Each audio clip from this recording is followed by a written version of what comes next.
Hocam sesiniz gelmiyor. Sorry. Now, do you hear me? Yes. Okay, thank you, Metin. Okay, I'm starting again. We'll talk about sampling method, which is one of the important topics of research methods, not only for quantitative methods, but also for other methods such as experiments or qualitative methods such as text analysis.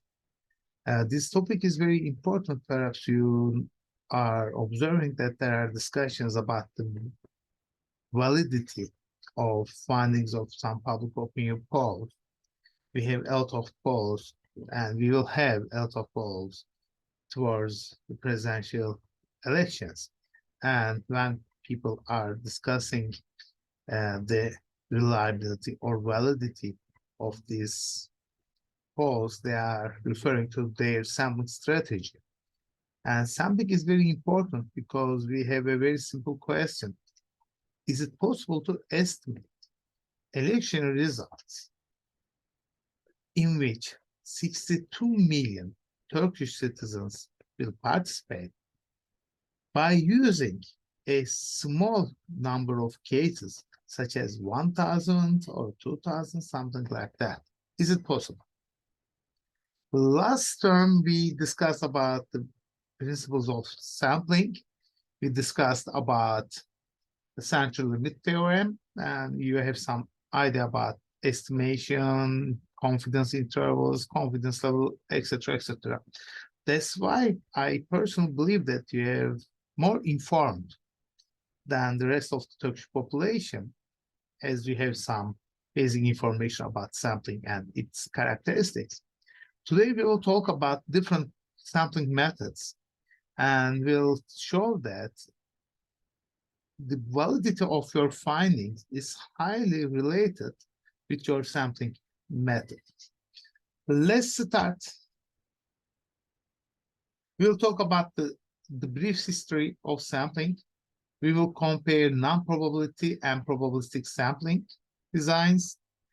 We will talk about the logic of probability, and we will talk about which sampling methods are more valid in which cases. Each class about sampling starts with this almost same story. I hope you know one of these guys. These were nominees of presidential race of 1936 in the United States, Roosevelt and Lyndon. Roosevelt was the president in Roosevelt, and Lyndon was the challenger. Do you know the results of this election in 1936? Yes, Roosevelt won the election. He won twice. The issue is that there was a very prestigious magazine which was called Literary Digest. Literary Digest was the most popular magazine of the time. They were collecting some articles, they were publishing very interesting stuff, etc. And they were famous with their polls. They were trying to estimate election results, and they were using a strange methodology.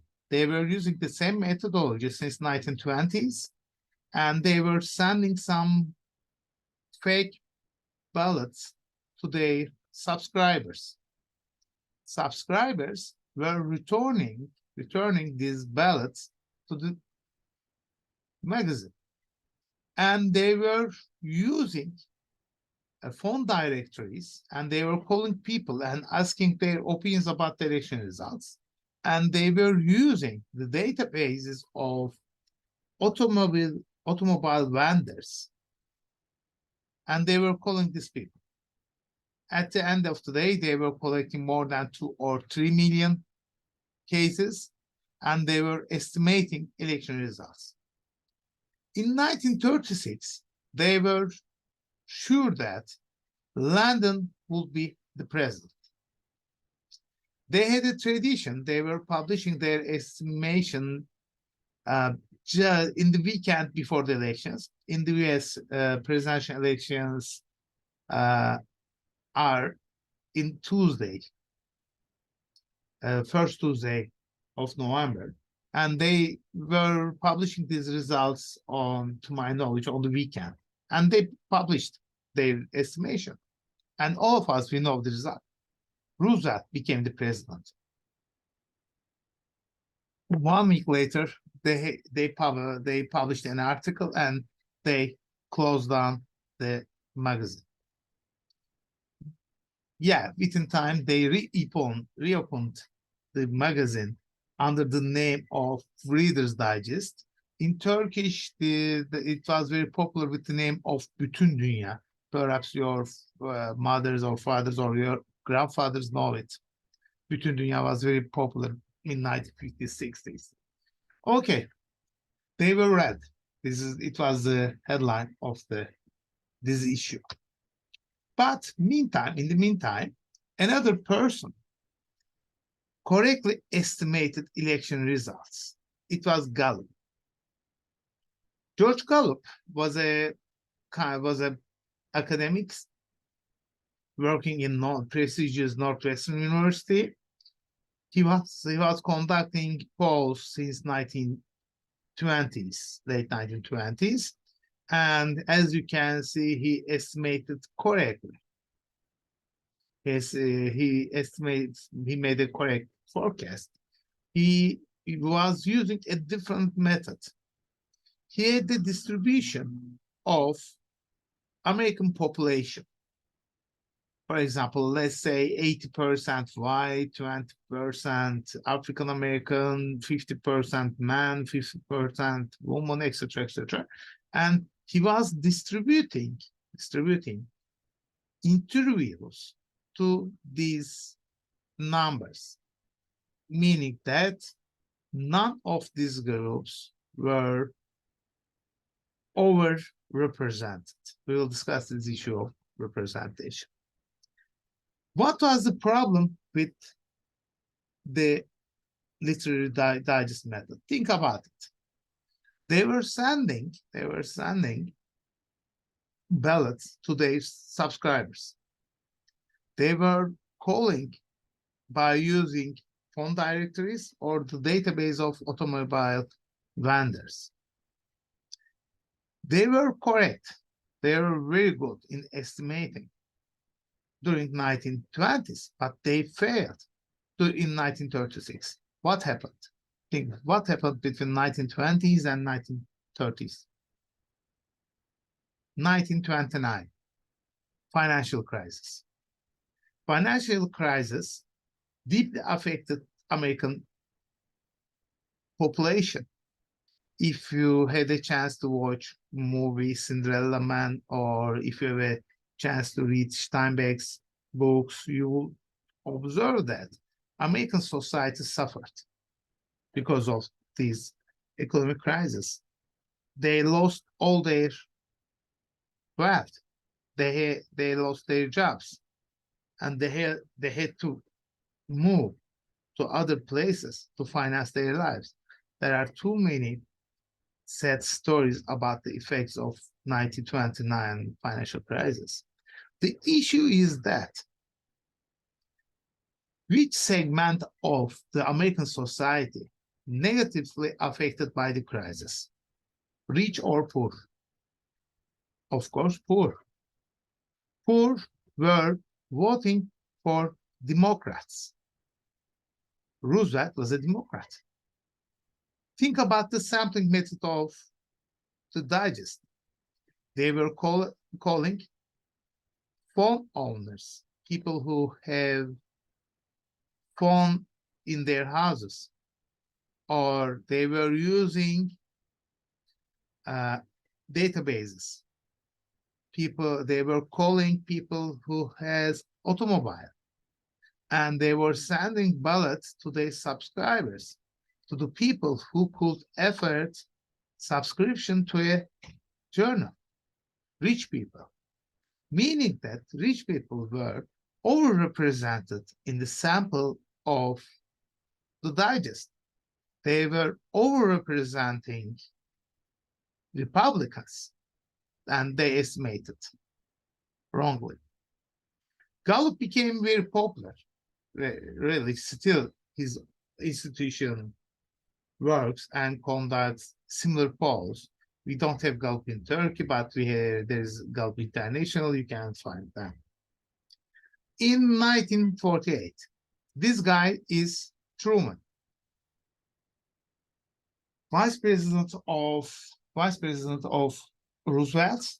Roosevelt passed away in 1944 and 1945, and he replaced him. He became the candidate of Democrats. He participated in the elections, and his opponent, the challenger, was Dewey. Dewey was the governor of New York, and he was also the guy who arrested Al Capone. He was very popular. He was an advocate of the ideology of order and law. He was very authoritarian. Do you see this newspaper is Chicago Daily Tribune, and it says Dewey defeats Truman according to Gallup. We know the result. Truman became the president. That time, Gallup failed to make an estimation. He was very good in estimating 1936 elections, but he failed in 1948 elections. What was the problem? Think about it. What happened between 1936 and 1948? Do you know any significant world event which could affect American society? Yes, World War II. It's very important because apart from other effects, World War II had two important effects on American society. The first one was the empowerment of women. Why? Very simple. Men had to fight for their countries. They had to fight. They went to Europe, for example. And American factories were working hard. Their production rate was more than 100, meaning that they were producing more than their capacities, and they needed labor force. They invited women to work in the factories. This is women empowerment. Secondly, this war is the first war where African Americans participated to war as American citizens, as equal American citizens. It created a feeling of identification with the American population, American society. Moreover, the government provided a lot of support to the participants of the war, such as providing cheap houses, supporting their education expenses, giving some extra money, etc., etc. It changed American society. People who were not feeling themselves as a part of American society, they want the American identity. They participated to elections. Women who were very passive as housewives, they started work. They had a kind of autonomy. Then they participated to elections and they voted for Democrats, not Republicans. The issue is that Gallup's databases were not including all this information. In fact, then the National Science Foundation of the US made a call. Stop this stuff. You are making mistakes in every elections. Please find a scientific method of sampling. In 1948, a convention started to discuss scientific methods, and in 1950s, basics of sampling they have established, they have discovered by leading social scientists such as Carlton and his friends. We know how to make sample since 1950s. It's something important. It's not something very difficult. The question is that do we use the proper methods? What does it mean, a proper method? When we are talking about sampling, we are talking about probabilistic and non-probabilistic sampling methods. Probabilistic sampling is very simple, meaning that according to the current statistic we are 25 participants, meaning that if I draw a sample of one person, the probability of being selected should be 1/25, 4%. If I draw two students, it will be 8%. Then you can calculate. You can calculate probability of being in the sample. And you can also calculate, it's something difficult, but you can also calculate the probability of inclusion for every possible sample in this population. This is probabilistic sampling. But if you cannot make this calculation, this sampling method is not probabilistic. You should calculate it. You should be able. That's why if we are talking about the possibility of making that kind of calculation, this is probability sampling. If not, this is non-probability sampling. We have 4 different methods of non-probability sampling: reliance on available subjects, purpose of sampling, snowball sampling, and quota sampling. What does it mean, reliance on available subjects? Sometimes we are inviting you to participate to polls, to surveys. Yeah, perhaps we will invite you within a couple of weeks for supporting one of our students' MA thesis. The issue is that, do you represent someone? For example, by using data I collected with your participation, does it represent Turkish youth? You will ask this question. For any Turkish youngsters between 18 and 24 ages, is it possible to participate to my survey? Anyone? Of course not. Someone who is not a student of this university, who is not a university student, cannot participate. Let's go. Think about it. Does it represent university students? No, because you are from Bilgi University and I'm distributing my survey to students of Bilgi University. Okay, does it represent students of Bilgi University? No. Engineers cannot participate. Other persons, they cannot participate because they are not invited. I'm moving. Does it represent students of Department of International Relations? No. You are at the 2nd grade. 4th grade students cannot participate.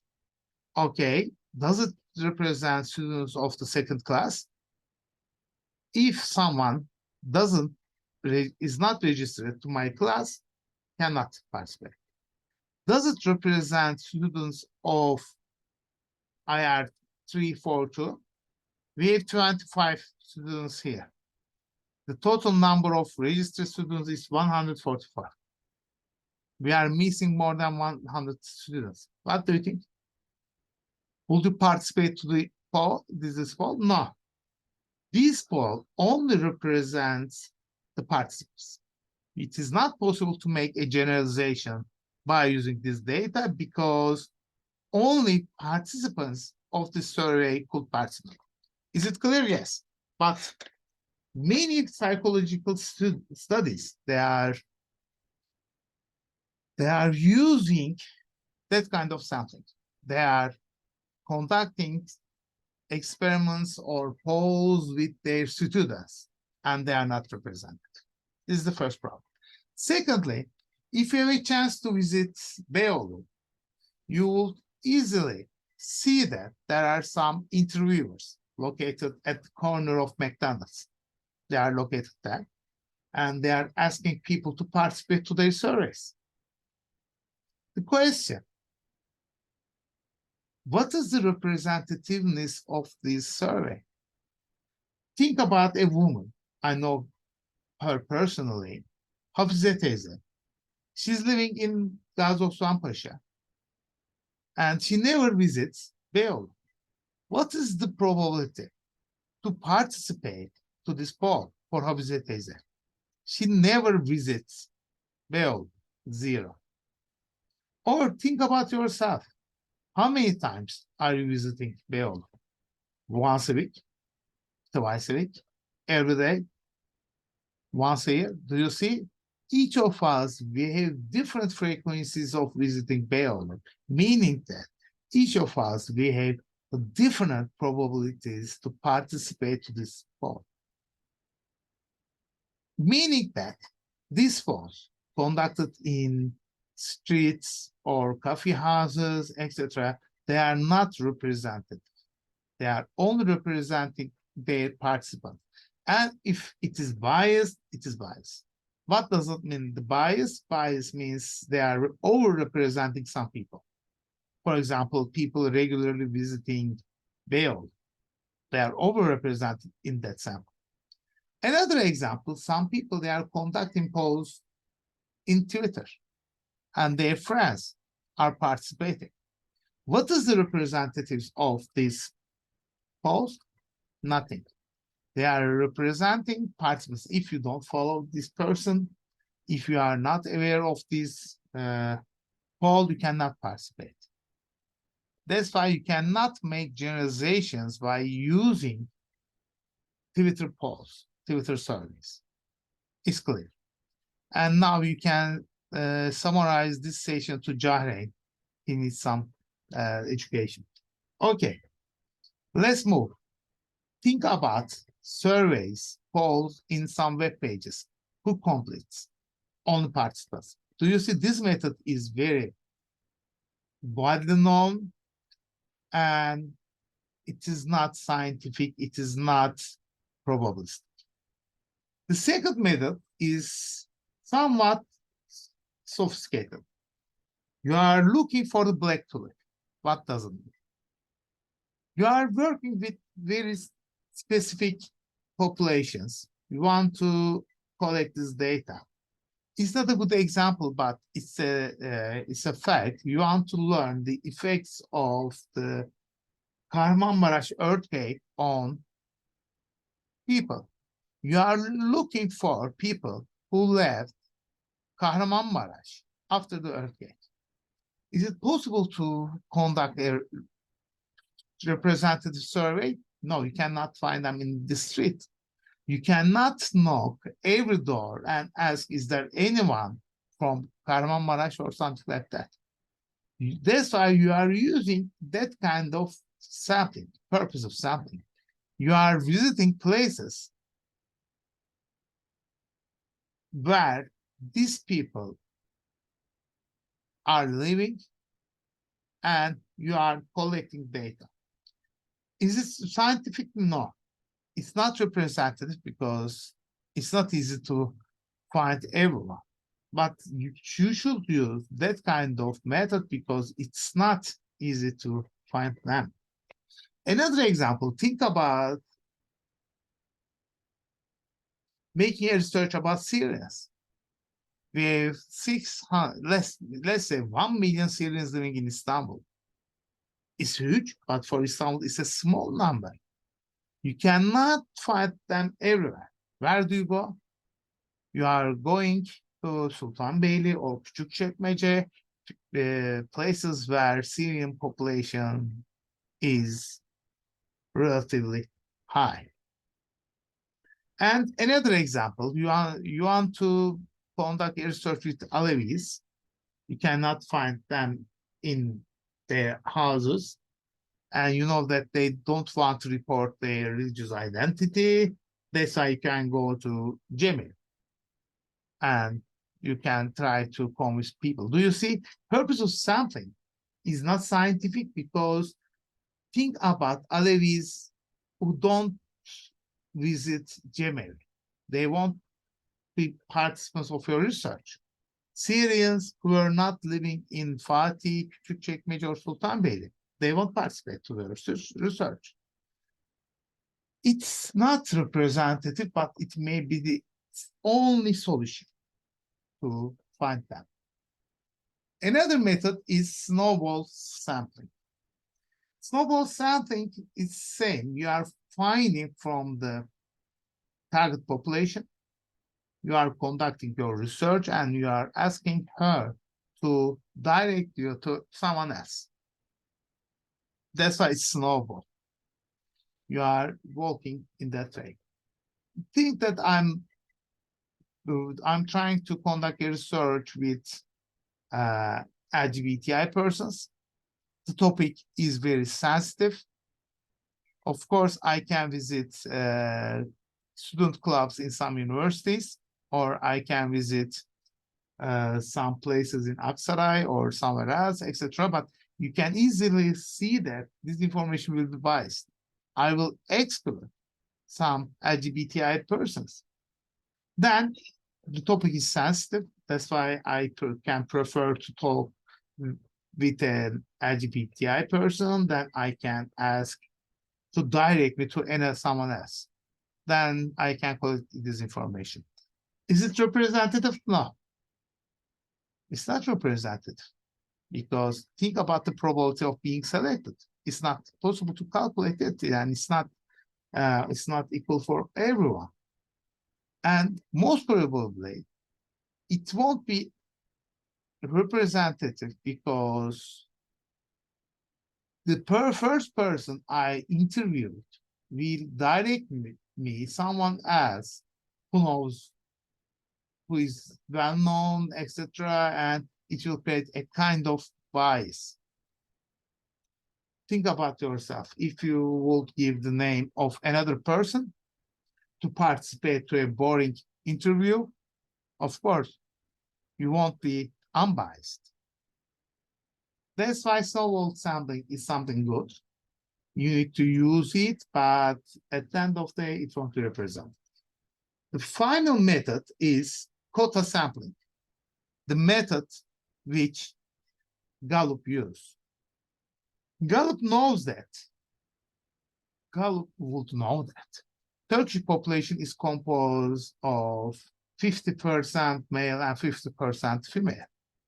And Gallup would also know that percentage of university graduates is 25%. And Gallup also knows that about 10% of Turkish population lives in the southeastern region. Consequence: if you are conducting a poll with the participation of 1,000 people, you need 500 female and 500 male. You would need 250 university graduates, and you will need 100 citizens of Turkey living in the southeast region.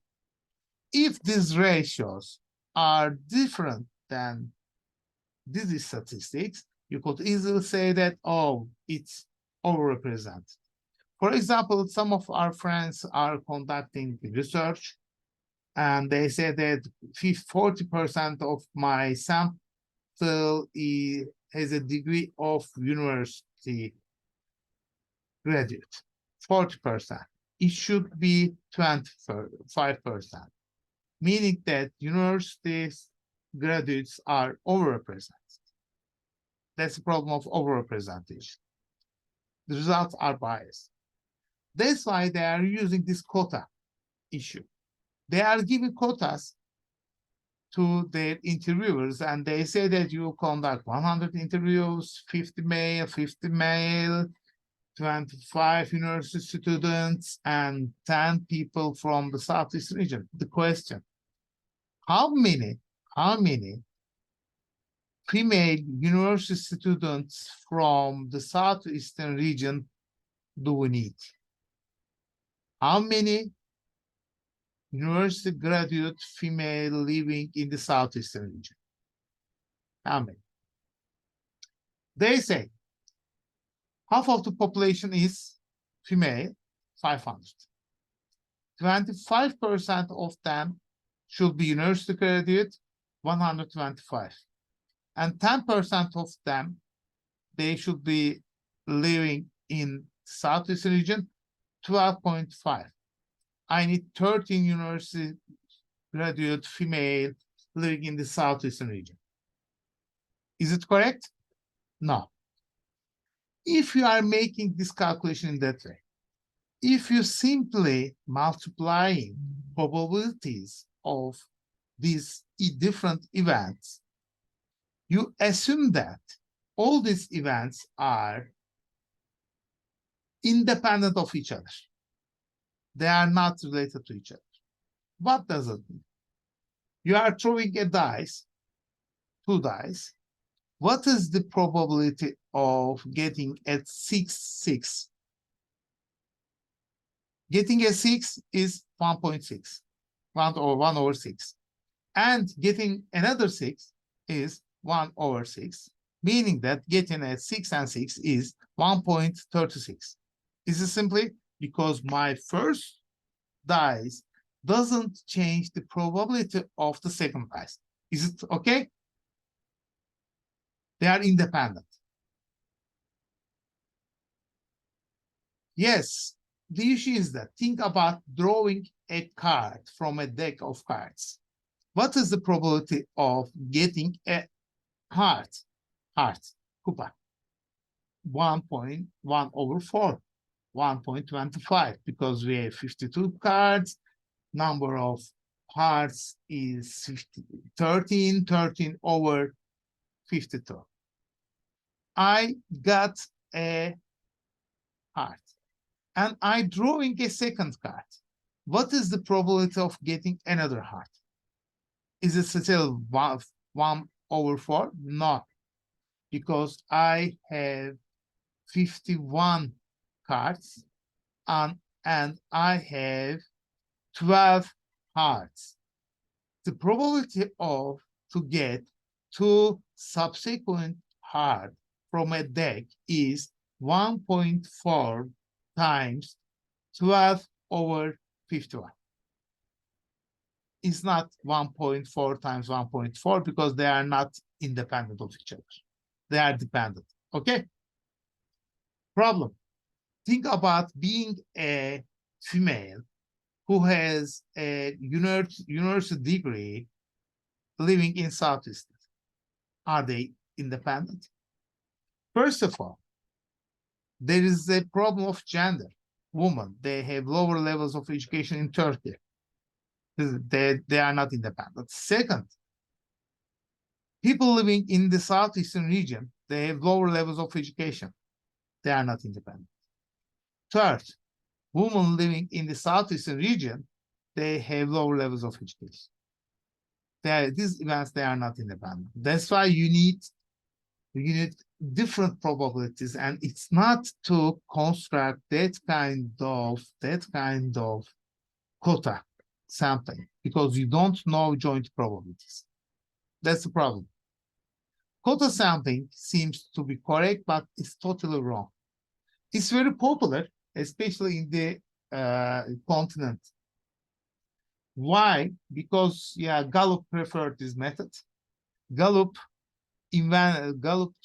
used polls, surveys in Europe, and that's why people prefer the methods of Gallup. Still, quota sampling is very widely used in Turkey. If someone says quota, stop talking. It's wrong. You cannot use quota sampling. Okay, it's not scientific. You cannot make generalizations. Okay, the problem, what will happen then? What kind of method can we use if we cannot use these 4 methods? We should use probability sampling methods in which we can calculate probability of every subject to participate to the sampling. It's based on this very beautiful shape. Do you remember this shape? You should love it. It saved your life in IR 230. Normal distribution, bell curve. Really, it saved your life. And it will save your life in this class also. You love it, bell distribution. Everything in the nature distributes in this shape. It's a kind of magic, yeah. That's why our sampling should be based on this stuff. Okay, it's an hypothetical class, 20 students. You can see that we have 10 men, 10 women, 3 red men, 3 red women. Do you remember this example? I say that, okay, I will conduct the research in my class, and I'm talking with the front row, the first row, and I'm asking people questions. Do you see they are very good distributed? 3 men, 3 women, 0 red men, 1 red woman. Does it represent this class? If we would conduct this class in a real classroom, think about your seat. Most probably Darren would sit in the first row, and some other people would prefer some other seats. I didn't have that kind of experience. I never sat in the first row. But we have different preferences, but meaning that if I conduct this poll with this method, the distribution of participants could be realistic, but it's not represented because it's biased. The issue is that now we have 25 participants here out of 145. Okay, if I conduct a survey, most probably gender distribution is almost same with the class, 50%, 50%. Okay. Or we can kick off a quick poll here. I will ask your favorite team after my Sunday. Okay.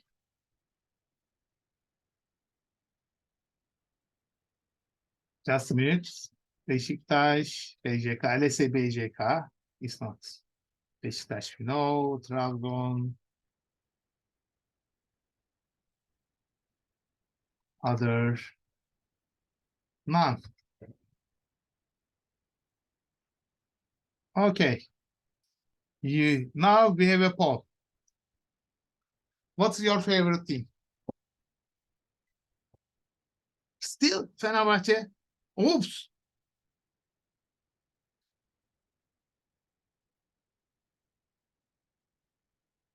Congratulations. Still. 5.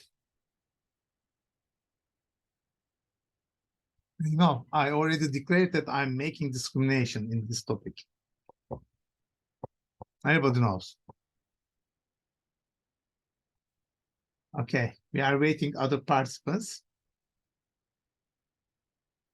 Generally, I don't conduct that kind of exercises because 2 years ago, there were 52 students in the virtual classroom. I sent them to rooms. 13 of them went. The rest wasn't there. That's why I'm not conducting that kind of exercises, and it feels good to think that there are 25 students here. But indeed, I know that there are not. I don't want to face with this reality. Okay. 16. Okay, we can wait for 40 seconds.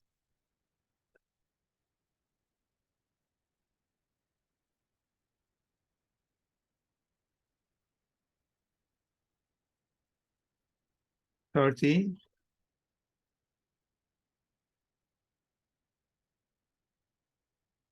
20,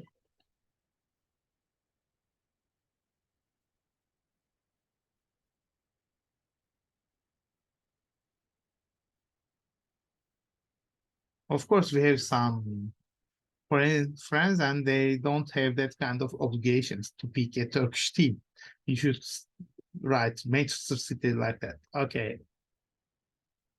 That's the results. Do you see? 7 Fenerbahçe, 3 Galatasaray, 3 BJK, etc., etc. Does it represent the distribution of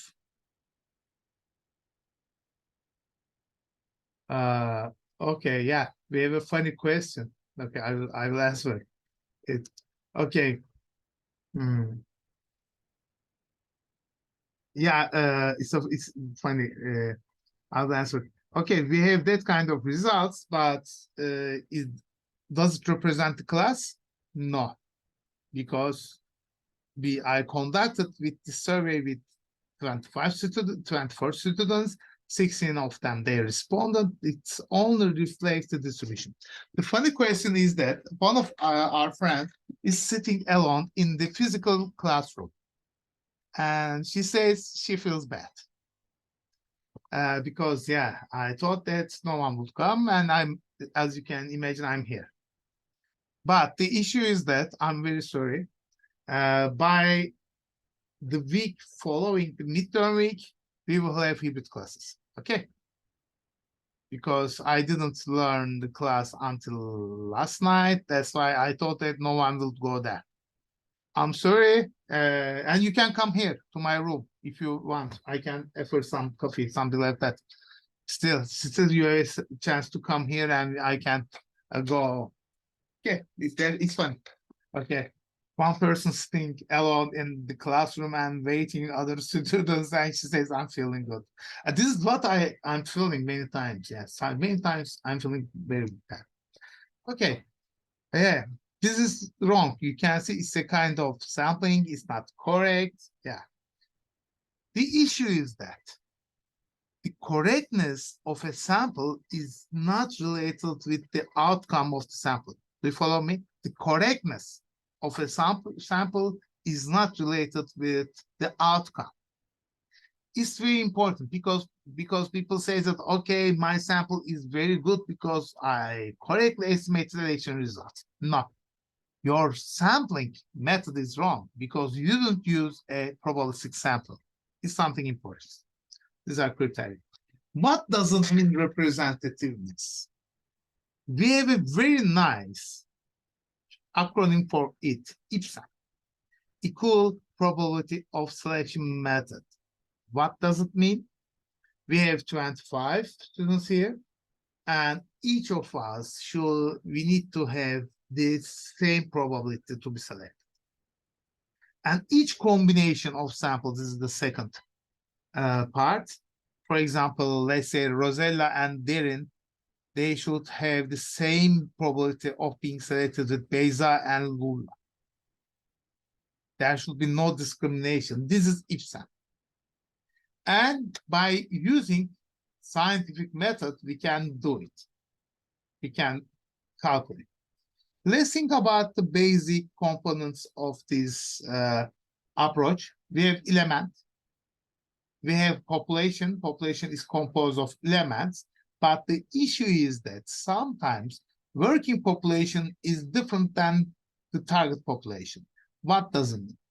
Think about conducting a research in Beşiktaş. You are targeting to collect data by Beşiktaş residents. You cannot go to Alkent, for example.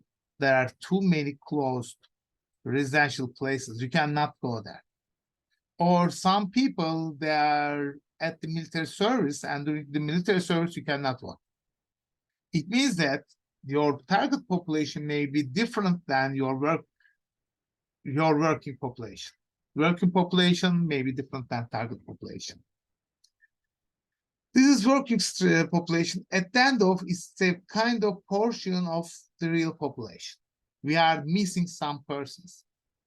But we assume that we are randomly missing these persons, not, but it doesn't create any bias. Central limit theorem. If repeated and random samples of size n are drawn from any population having a mean of mu and a variance of sigma squared, then as n becomes large, the sampling distribution of sample means approaches normality with mean mu and variance of sigma squared divided by n. Do you remember? Lovely central limit theorem. First, if you draw samples from a population, it will get the shape of normal distribution. Secondly, your mean of these samples will be equal to the sample mean, the population mean. And third, the variance will be your standard error. You should remember, because we exercise. You should remember this exercise. I have a set of numbers from 1 to 5. Mu is 3 and sigma squared is 2.5. 1 to 5. Okay. I'm taking different samples. 1 and 2, 1 and 3, 1 and 4, 1 and 5. 2 and 3, 2 and 4, and 2 and 5. 4 and 3 and 5, 4, 3 and 5, and 4 and 5. Do you see? I will have 10 different samples. And averages of the sample is written like that: 1.5, 2, 3, 2.5, etc., etc. And the mean of all possible samples is 3, and the shape is normal. Do you see? You should remember this exercise. This is normal distribution. This is how possible samples are distributed. Possible samples. Meaning that with a very big probability, my sample's average will be closer to the mean of the population. Do you remember this golden ratio? 68% probability. With a 68% probability, my sample average will be 1 standard error to the left and 1 standard error to the right, to the population mean. With 96% probability, it will be 2 standard error to the left and 2 standard error to the right. And with 99.7 probability, it will be 3 standard error to the left and 3 standard error to the right. Do you follow me? That's the logic. With a very high probability, I will find the population mean. It will be close. It was the basic of our calculations of point estimation, interval estimation, so on. And you should remember this is our sampling error. Most probably you may remember P times Q divided by N square root. And we were using this stuff for calculating the margin of error, plus minus, confidence intervals. Do you remember? And you can easily see that as N increases, number of participants increases, sampling error decreases. Work with larger populations. But the issue is this. Let's come back to the very random sample. Okay, this central limit theorem is valid if your sample is random. What does it mean? If you can calculate the probability of each subject to participate to this poll, this is random. But if you cannot calculate, it's not random. Non-probabilistic samples, they are not random. Is it clear? The first axiom. Non-probabilistic samples, they are not random. If they are not random, you cannot make estimations. If you cannot make estimations, you cannot talk about margin of errors. If someone says quota and margin of error, you will say shut up. Okay? We are method Nazis. Okay? We are the method Nazis. If your sample is not random, it's not representative. You cannot talk about representatives. Let's stop here for a couple of minutes, okay? I'm stop recording.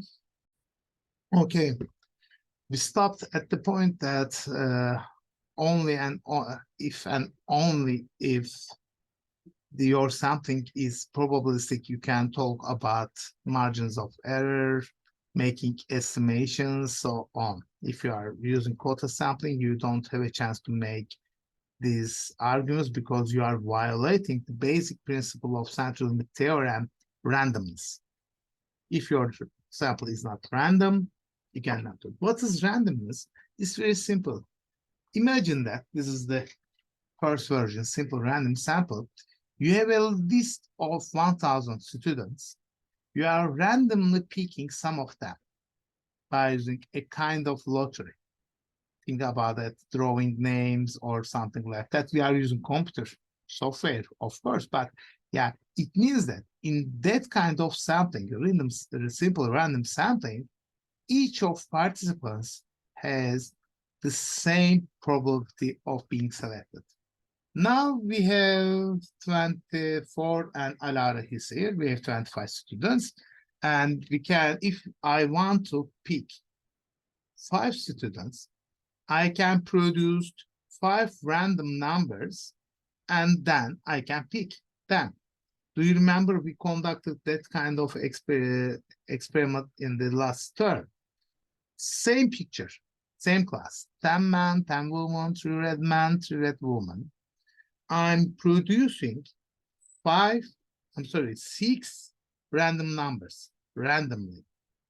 3, 5, 8, 13, 15, 18. They are randomly. I produce this number by using a computer program. And at the end of the day, I got 6 persons, 6 individuals, 2 men, 4 women, 0 red men, and 2 red women. And that's the result. You can't think that, oh, how come? The first one was better. At least the distribution of men and women was equal. The issue is that this is the correct one because this is random. It wasn't random, it was a wrong one. The major criteria here is using a random sample or not. Okay? If sample is not random, it's wrong. You can have very, very different results. For example, there was a probability of getting 5 men here or 5 women. But the issue is that generally, you are coming closer and it is possible to calculate this probability if you remember the lectures of the last term. But we think that I want to conduct a poll in my university, and we have 20,000 students. It's not easy to find, of course, it's easy to find their names, but it's not easy to use this method. We have another method which is called systematic sampling. It's very simple. First, you are calculating sampling interval, F, which is population divided by sample. You are selecting a random number from 1 to F and add F repeatedly. Let's think in that way. We have 25 students. I will select 5 students. Big N is equal to 25. Small n is equal to 5. And meaning that F is equal to 25 divided by 5, 5. I calculated F. Then I randomly picked a number between 1 and 5. Let's say 3. Meaning that the first person will be 3, third person. The second will be 8, 13, 18, 23. Do you see? I added up 5 at each step. I calculated F, then I picked up a random number, then I added up F until to the end of the step. I have 1,000 students. I will pick up 200 students to talk. F is equal to 5. The first one will be 2. The second one will be 7th and 12th, 17th, 22, 27. Do you see? Repeatedly, I'm adding up. Let's make this exercise with the same sample, with the same population. 10 men, 10 women, etc., etc. The sampling interval is 3.3. I have 20 students. I have a sample of 6. And number is 3.3. I'm picking up in the random number 3. And first case is 3. The second one 6.3, 9.6, 12.9, etc., etc. After the rounding, you can see that I got 1 man, 12 women. 1 red man, 2 red women. Is it correct? Yes, because my method is random. Forget about the distribution was 50% woman, 50% man. My results is about 80%, more than 80% woman, but it's correct. It's within the confidence intervals. Don't worry, I won't ask it. Okay, but it's within the confidence intervals. If you want, we can calculate, but it's possible to get that sample. This is correct because my method is correct. Let's go. In order to get better results, we are using some complex stuff. We have 2 strategies. The first one is stratification. We are producing homogeneous subpopulations. We are dividing population to homogeneous subpopulations. Okay? We are dividing the class man and woman. We are dividing the country into geographical regions, etc., etc. They are not quotas. We are dividing because we assume that they are more homogeneous. Then this is stratification. Don't forget, stratification is creating homogeneous subpopulations. Let's say this is the same example. I grouped black woman. Do you see? I collect. Okay, I will get my stuff. Black woman. Do you see? Red woman, black man, and red man. This is stratification. I created homogeneous populations. Then I use the same method. Same numbers. Do you see? I didn't change any numbers. 20 divided by 6. My random number 3. These are random numbers. And that's the result. Exactly the same distribution with the population. Exactly. 3 men, 3 women, 1 red man, 1 red woman. Do you see? By using stratification, I created a more representative sample. But there are some other methods. Okay. Clustering. Clustering means creating heterogeneous subgroups. I'm dividing population to heterogeneous subgroups. Then I'm picking up a cluster. Then I'm selecting within cluster. I'm dividing the population into small groups. I'm picking up clusters. I'm randomly selecting within clusters. Then I'm randomly selecting within clusters. Let's say we have 4 clusters here, 5 persons in each. I am selecting 2 of them, and I'm selecting within them. Okay. I don't visit the rest of the population. Okay. I'm only visiting these 2 clusters. I'm selecting 6 persons from these clusters. Of course, it is much more easy to reach them. Meaning that at this point, we can talk about two different strategies: stratification, clustering. Stratification creates homogeneous subpopulations. Clustering creates heterogeneous groups. Stratification reduces variance.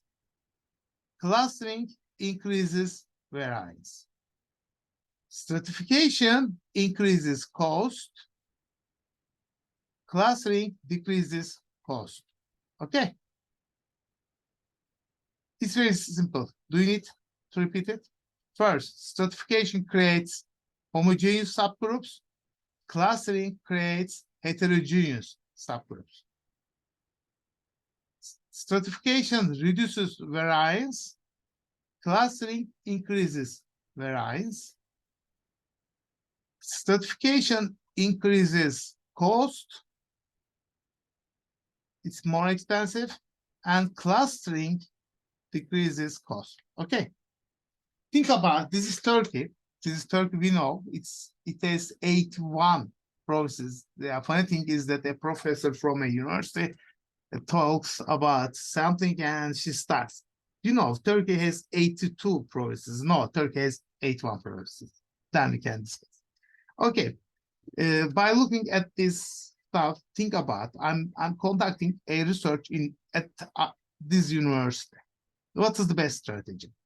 As you know, we don't have students in this university now, but in an ordinary day, I could go to Espresso Lab and ask people to participate to my survey. Would it be representative? Of course not. It would only represent the people who are sitting there. It's not represented. Or I could visit CSM or somewhere else. Each of them would be biased. I need a better sample. The first alternative, I know your ID numbers or phone numbers. We have about 20,000 students. I can draw 1,000. I use a simple random sample or a systematic random sample, and I can call them. It will be very nice, but very expensive. Another alternative, think about our university. Our university is composed of faculties. We have 8 faculties, such as economics and management, architecture, engineering, and we have our faculty of social sciences and humanities, etc. What do you think about these faculties? I'm interested in understanding the patterns of political participation. Are they strata or clusters? Singular of strata is stratum. Okay, it's from Latin. Plural is strata. What do you think? Are they homogeneous or are they similar to each other? Think about a student of engineering. Compare with yourself about political participation. Are you similar to him? No. Meaning that faculties, they are strata. They are homogeneous subgroups. Okay. We have 8 faculties. I'm picking up, I need to repeat this exercise in each faculty, but let's think about our faculty. Our faculty has 8 departments. Do you know? International relations, psychology, sociology, history, literature, music, and philosophy. I'm not sure about philosophy. Yeah, okay. Yes, philosophy. Okay, we need to discuss it. I'm not sure about philosophy. Okay, are they strata or clusters? Are they similar to each other? Compare yourself with a student of music department. About, are you similar or are you different? If you are not different, it's cluster. If you are different, it's strata. Okay, you are not similar to students of philosophy or history or perhaps sociology, but not literature. Okay, do you follow me? That's strata. Let's come back to our department. Our department is composed of 4 grades, 1 to 4. Are they strata or clusters? Are you similar with a student from 4th grade in terms of political participation? We assume that you are not. You will learn something and your political identity will be changed within time. Yeah. No, strata. If you are different, this is strata. If you are similar, this is cluster. Okay? Is it clear? Okay, Derin, you lost your privilege. I was talking with you, but she's here. That's why I'm talking to her. Yeah. Teacher, If I'm you- also at school. Now you should also come here. Yeah. I want to see the slide, so. Okay, yeah.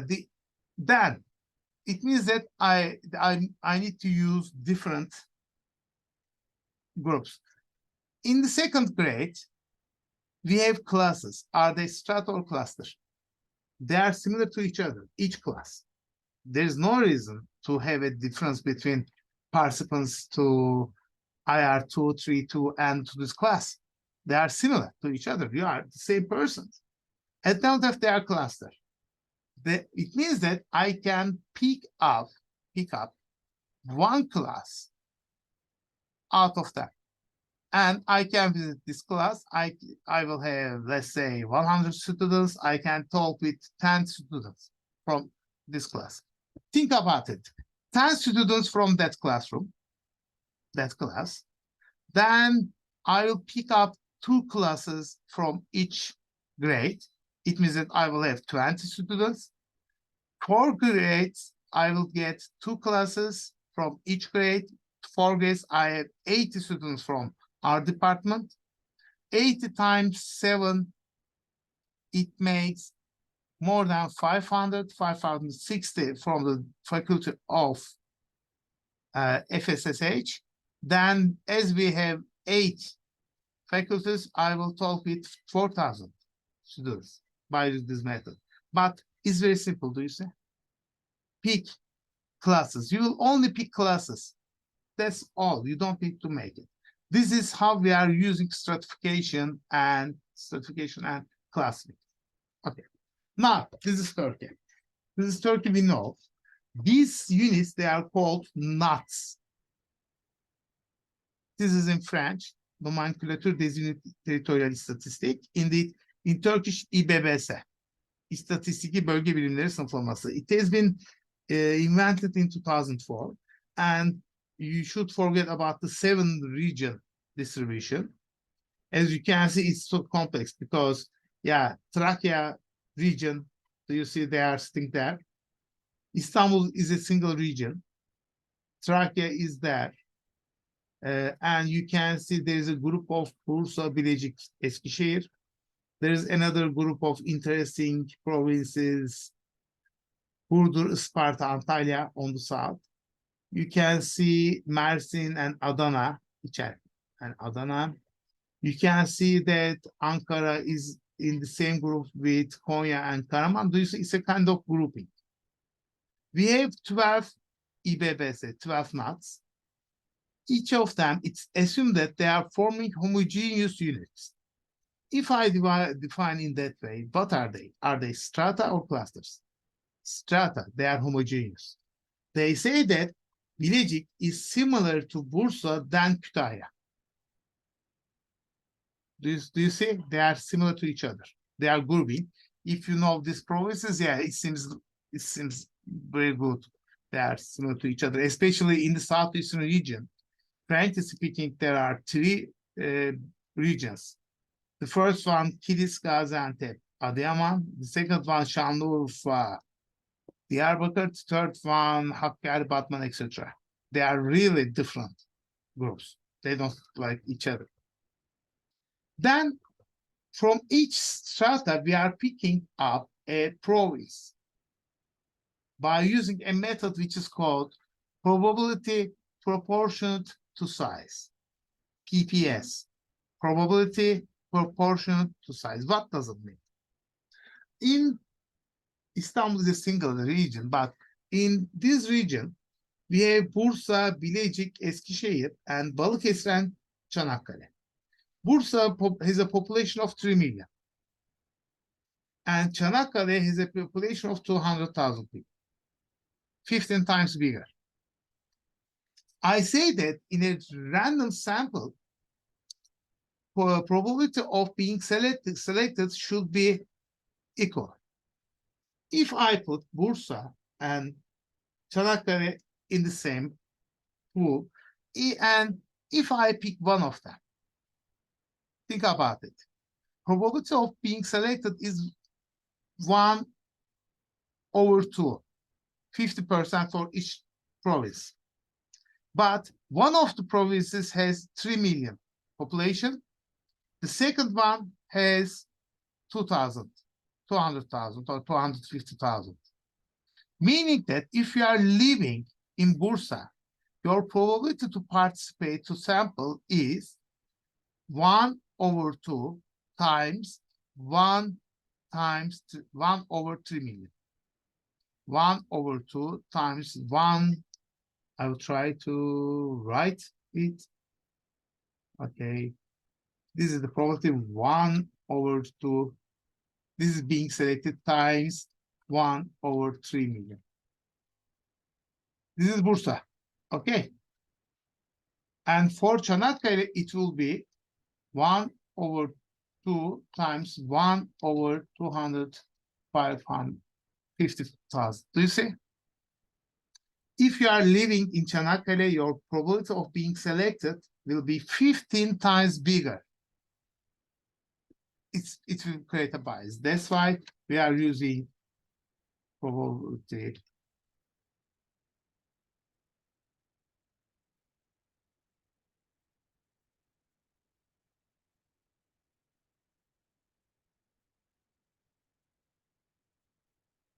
PPS, probability proportion to size. Meaning that for Bursa, being selected is, let's say, 15/2, and for Çanakkale is this 1/2 times. Do you see? If I put the same numbers, the probabilities will be same. It's simple math. Okay. Now they are same. This is what we are calling as PPS. Okay, by using this method, I'm picking up, sorry, mouse. I'm picking up Bursa or Manisa or Konya, etc., because they are clusters. I assume that Bursa is similar to Bilecik and Eskişehir and similar to Balıkesir and Çanakkale. That's right. Why? And within provinces, I have two different kinds of. The first one, in some provinces, in 30 provinces, there are metropolitan places. We have neighborhoods. Okay. This is Istanbul. I'm picking up neighborhoods by using the same method, PPS. If not, yeah, the villages will from Çatalca or Silivri or Şilvi will be in the population, in the sample. But for example, if we are talking about Yozgat, which is not a metropolitan city, we have the central district and we have outer districts. We have central and we have outer districts. Central district is relatively more developed because that's the government is located there. That's why you can divide Yozgat into two, central district and the rest. Districts, they are composed of villages and neighborhoods. Villages are rural places, neighborhoods are metropolitan, urban places, not metropolitan. Okay, that meaning that you can stratify the central districts by using this rural urban stuff. They are homogeneous. In metropolitan cities, in 30 metropolitan cities, we don't have villages. All of them, they are neighborhoods, according to the law. It's something complicated. Do you see? Villages, they are forming a strata, and neighborhoods, they are forming another strata. Then I'm picking up a village or neighborhood. In a neighborhood, we have streets. Streets, are they strata or cluster? Think about your neighborhood. Think about streets. They are similar to each other. They should be similar to each other. In it, that's why you are picking up a street. Then in a street, we have apartments. Apartments, they are similar to each other. That's why they are clusters. We are picking an apartment, and then we are within apartments where we have household. If you are living in the same apartment, we assume that you are similar to each other. They are clusters. Are you with me? If you are living the same, yeah, they should. Of course, there may be a kind of variance, but yeah, it should be limited. Then within the household, we have individuals, meaning that we are picking up neighborhoods, we are picking up streets, we are picking up apartments, we are picking up households, then we are picking up individuals. This is the strategy. Clustering and stratification. In a typical survey, I'm using 200 or more than 200 sampling points. Yeah, in other words, villages or neighborhoods. And each sampling point, especially in neighborhood, we are selecting 4 streets. We are using a random table. And each street, we have a method which is called random walking. You are visiting the 5th household. You need to calculate it. Then you are completing 2 interviews in each street, 8 interviews in each neighborhood, and so on. This is our sampling strategy. You can see we are diversifying our sampling. Okay. We are using this method because it's very effective. But this is the only method you can calculate sampling error. Random method. If you are not using the random method, it's not possible to do. Okay, I will talk about but you have this paper. It says it used a very nice method, but you can see that they are using quotas. Do you see quota? Okay, quota. Oops.